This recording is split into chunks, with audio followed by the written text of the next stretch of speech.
तर आता यावेळेला मुख्यमंत्री पदासाठी 2-2-1 चा फॉर्म्युला मांडला जातोय। नेमका हा फॉर्म्युला काय त्याबाबत घडामोडी घडल्यात पाहूया।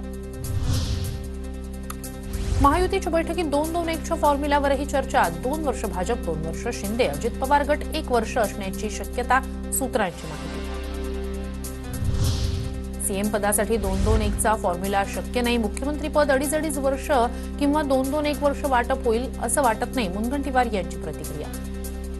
आघाडीला लोकसभेच्या निवडणुकीनंतर अहंकार होता किंवा तुम्ही विजय प्राप्त करता तो नम्रतेने स्वीकारला नाही, तर हा विजय पराभवाच्या मार्गाने पुढे जात असतो आणि तेच महाविकास आघाडीच्या बाबतीमध्ये झालं।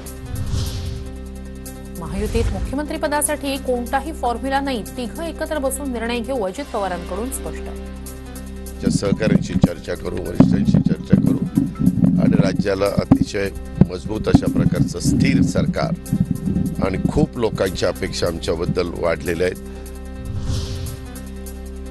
मुख्यमंत्री पदासाठीच्या 2-2-1 च्या फॉर्म्युल्यावर कोणतीही चर्चा नाही, अजित पवार गटाच्या सुनील तटकरे यांची माहिती।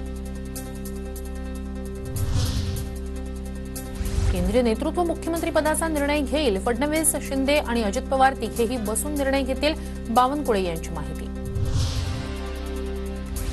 शिंदे सुरुवातीला सलग 1 वर्ष आणि नंतर भाजप 4 वर्ष मुख्यमंत्रीपदी राहील असं मला वाटतंय, आमदार रोहित पवार यांनी व्यक्त केला अंदाज। मला असं वाटतं की वर्षासाठी एकनाथ शिंदे साहेबांना मुख्यमंत्री पदावर ठेवतील आणि नंतर पुढची 4 वर्ष भाजपला ते पद दिलं जाईल असं कुठेतरी मला तरी वाटतं। शिंदे, फडणवीस आणि दादांमध्ये सरकार स्थापनेबाबत 15 मिनिटं चर्चा, दिल्लीत भाजपच्या ज्येष्ठ नेत्यांसोबत चर्चेच्या फेऱ्या।